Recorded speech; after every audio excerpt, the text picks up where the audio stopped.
Welcome back in my YouTube channel. आप सभी कैसे हैं? मैं उम्मीद करता हूं कि आप सभी अच्छे हैं। आज हम लोग चर्चाएं करेंगे, डिस्कशन करेंगे। एक महत्वपूर्ण टॉपिक है, मोस्ट इंपोर्टेंट टॉपिक है। उसके रिगार्डिंग आज मैं उन तमाम चीजों का जो भी कंफ्यूजन है, बहुत सारे स्टूडेंट का डिमांड था, बहुत सारे ऐसे भी स्टूडेंट है, अभ्यर्थी है जो काफी दुविधा में है, संकट में है।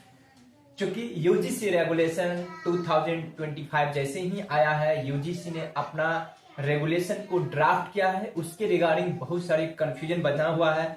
इसलिए बहुत सारे अभ्यर्थी, स्टूडेंट जो एस्पिरेंट है, उन सभी का डिमांड है कि सर इसके बारे में कुछ आप बताओ कि क्या अभी जो है बहुत सारे यूट्यूब क्रिएटर जो है उन्होंने ये वीडियो बनाया है कि आप जो है एपीआई इनवैलिड हो गया है, पीएचडी और नेट की मान्यताएं नहीं रहा, अब पीएचडी और नेट करना कंपलसरी नहीं रहा। लेकिन ऐसा आप सभी को नहीं सोचनी है, अभी भी पीएचडी और नेट का उतना ही वेटेज है जितना कि पहले से था।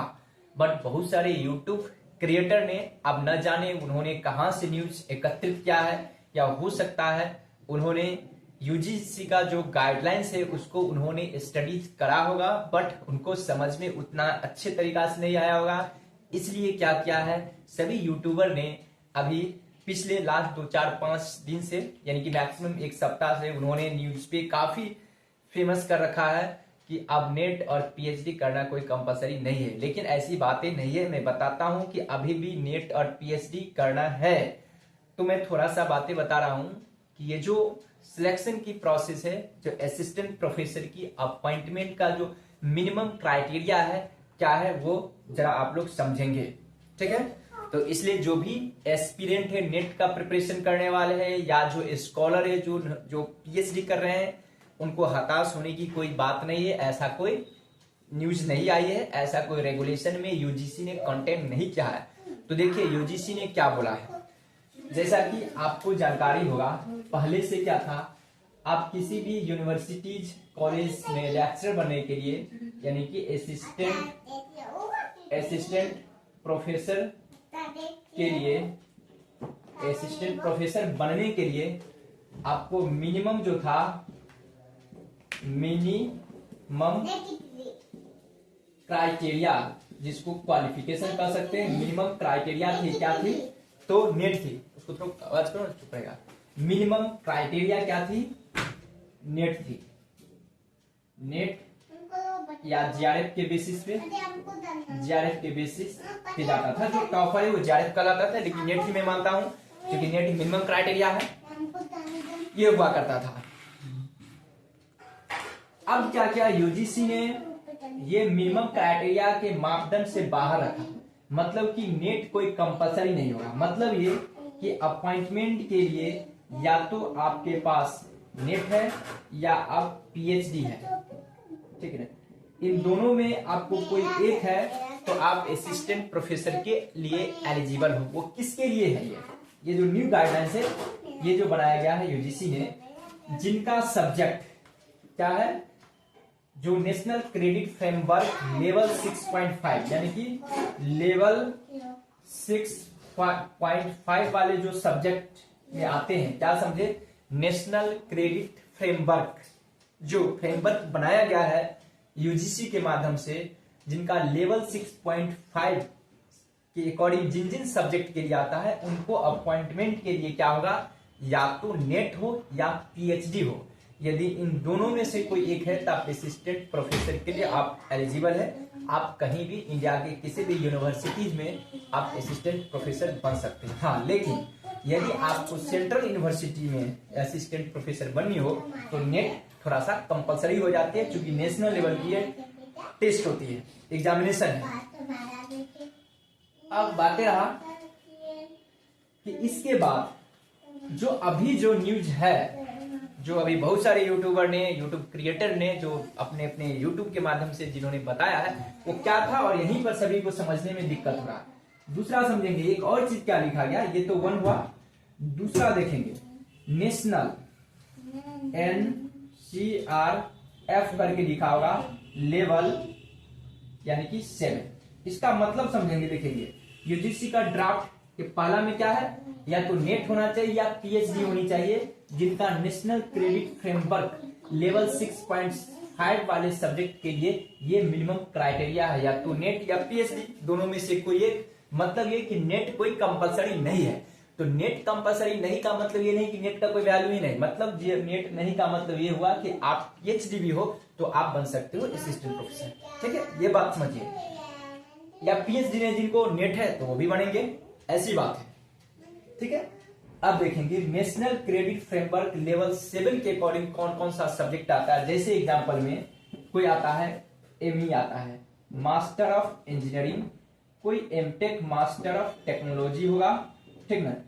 इन तमाम ईटीसी, इसमें और सारे आते हैं सब्जेक्ट जो सीएसआईआर के अकॉर्डिंग आते हैं, जो इंजीनियरिंग कॉलेजेस से संबंधित, बायोटेक्नोलॉजी से संबंधित आते हैं। वैसे अभ्यर्थियों के लिए ये बोला गया है कि आपको ना ही आपके पास नो नेट है, ठीक है, एंड ना ही पीएचडी है, तो भी आप असिस्टेंट प्रोफेसर बन सकते हो, ठीक ना। तो ये इसके लिए बोला गया है, ठीक ना। तो ना जाने यूट्यूबर लोग को तो समझ में आ नहीं रहा है और कैसे कैसे न्यूज उन्होंने डाल दिया है, और जो भी एस्पिरेंट है, जो भी अभ्यर्थी है, जो यूजीसी नेट को प्रिपरेशन करने वाले जो युवा है, उन सभी को काफी कंफ्यूजन पैदा हो गया है। क्योंकि न जाने कई देखेंगे यूट्यूबर में ये छा गया न्यूज में, अब असिस्टेंट प्रोफेसर बनने के लिए नेट और पीएचडी का कोई जरूरत नहीं। तो भाई आप ये समझो, यदि नेट और पीएचडी की जरूरत नहीं है, ठीक ना, तो आप सिर्फ पीजी के बेसिस पे असिस्टेंट प्रोफेसर बनोगे तो कैसे बन पाओगे? नहीं उसका कोई एग्जामिनेशन है, नहीं कोई इसका मापदंड होगा, तब कैसे जाएंगे पीजी का डिग्री लेके कोई कॉलेज में क्या प्रोफेसर बन जाओगे? बोलोगे क्या हमको पढ़ाने दो? अरे भाई कोई मिनिमम मापदंड होती है, उसके माध्यम से ही किसी को सिलेक्शन होती है। आई होप कि आपको बातें समझ में आ रही होगी। थोड़ा सा मैं ऑन कैमरा देख लेता हूं, चूंकि यहाँ पे ये है, ठीक है। तो इस तरह से ये है बातें हैं जो आप लोग समझ पा रहे होंगे कि यहाँ पे क्या है और नहीं है। तो इस तरह से क्राइटेरिया है जो यूजीसी ने डिटर्मिनेशन क्या है, इसी के माध्यम से सिलेक्शन की प्रोसेस होने का है। तो जो भी अभ्यर्थी है, खासतौर पे जो नेट का प्रिपरेशन करने वाले हैं, उनको हताश होने की कोई आवश्यकता नहीं है। आपको नेट चाहिए, पीएचडी चाहिए, क्योंकि आप पीएचडी में एडमिशन लेते हो तो वहां पे आपको नेट का रिक्वायरमेंट होती है, तो वहां पे भी कंपलसरी हो जाती है। इसलिए नेट आपको करना ही है, तो ज्यादा आपको फायदा और एडवांटेज होने वाला है। क्योंकि नेट की आवश्यकता ईच एंड एवरी स्टेजेस पे पड़ती है। आप यूनिवर्सिटी में पीएचडी करने जाओगे तो नेट की आवश्यकता पड़ेगा, असिस्टेंट प्रोफेसर में जाओगे तो पीएचडी नहीं है तो भी नेट से काम चलेगा। तो इस तरह से आपको एडवांटेज है। इसलिए आप लोग को यदि कोई कंफ्यूजन है तो आप इस कंफ्यूजन को दूर कर ले, और कोई भी भ्रम है उस भ्रम में ना चले। आप जिस रास्ते पे चल रहे होते, आप प्रिपरेशन करें तो मेहनत करें, उस मेहनत पे फोकस करेंगे, आपको कहीं पर कोई परेशानी नहीं होगा, आपको एडवांटेज ही होगा, ठीक है। तो इस तरह से रहा। अब एक चीज और है यहाँ पे, यूजीसी क्या क्या है कि एक और क्या है कि यदि आपको प्रमोशन की जब जरूरत होगी, प्रमोशन होगी, तो प्रमोशन के लिए आपको पीएचडी कंपलसरी है। पीएचडी क्या है? कंपलसरी है, कंपलसरी है पीएचडी कंपलसरी। एक मिनट आप लोग लाइव करेंगे, थोड़ा सा मैं ऑन कैमरा देख लेता हूं, ठीक है। तो जो प्रमोशन की प्रक्रिया है, उस प्रमोशन की प्रक्रिया में आपको पीएचडी कंपलसरी चाहिए। तो ये कोई नई बात नहीं है, ये सदियों से परंपरा चलती आ रहा है कि असिस्टेंट प्रोफेसर से एसोसिएट, एसोसिएट से प्रोफेसर यदि आप बनते हो, उसमें प्रमोशन की आवश्यकता होगा तो आपको पीएचडी चाहिए तो चाहिए। ये कोई नई बात नहीं है, ये ऑलरेडी पहले से भी ये है। तो आप लोग इस बात को भी समझेंगे।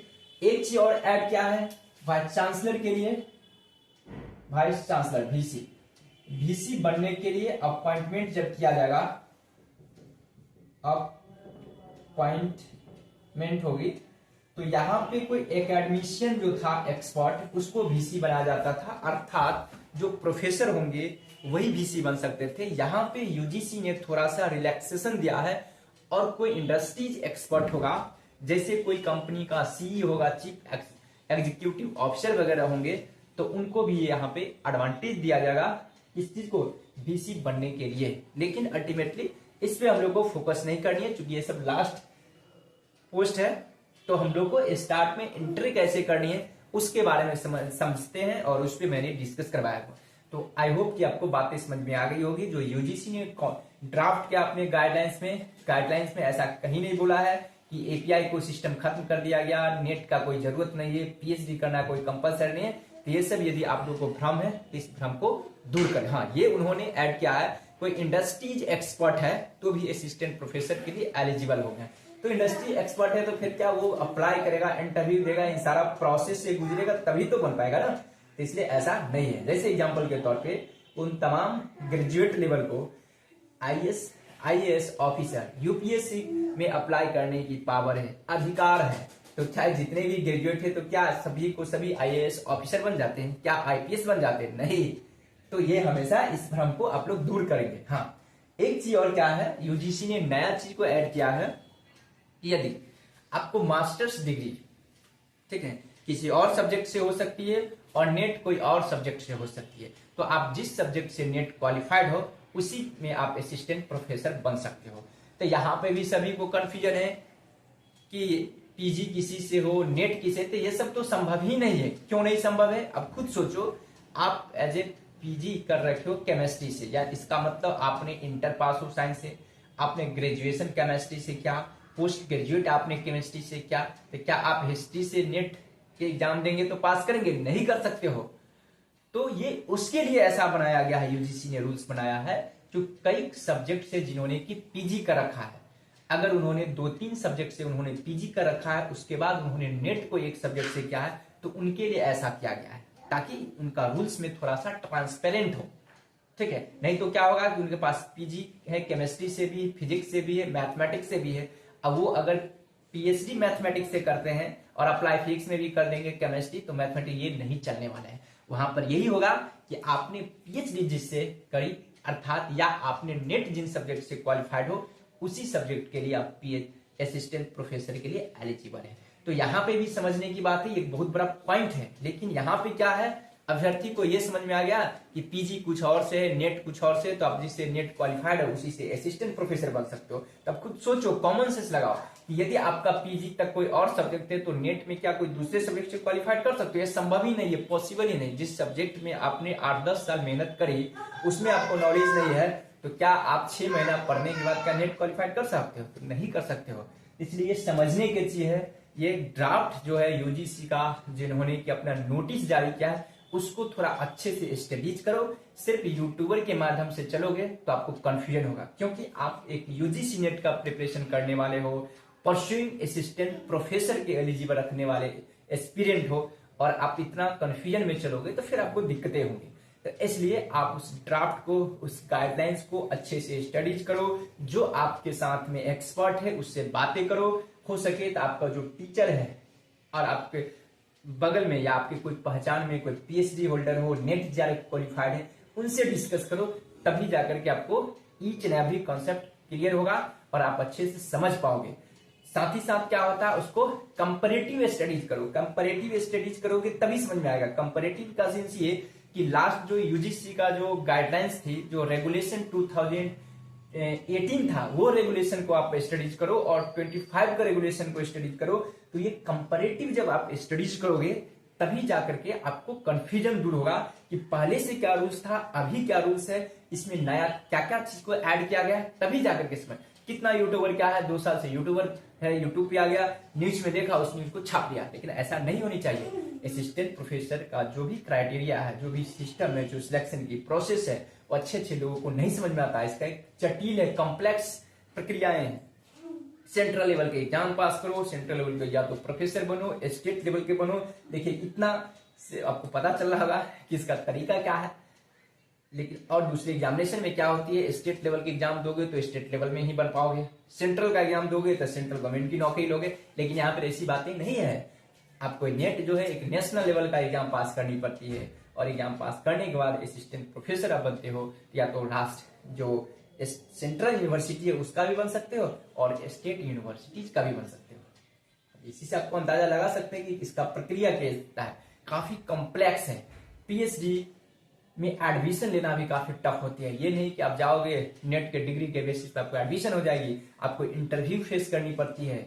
इंटरव्यू फेस करनी पड़ती है, साथ साथ API स्कोर आपको ऑब्टेन करनी पड़ती है। उसके बाद आपको दाखिला होती है। दाखिला जब होती है आपको थेसिस लिखनी पड़ती है, आर्टिकल पब्लिश करनी पड़ती है, सेमिनार अटेंड करनी पड़ती है, कोर्स वर्क कंप्लीट करनी पड़ती है, कई एग्जामिनेशन आपको फेस करना पड़ेगा, कई एग्जाम से फेस करना पड़ेगा, कई जगह आपको इंटरव्यू फेस करनी पड़ेगी, तब जाकर के आप बनोगे। इसलिए इतना आसान नहीं है इस चीज को समझना, इसलिए इस चीज को बारीकी से समझिए, तभी जाकर के आपको समझ में आएगा। Okay, bye bye, have a nice day.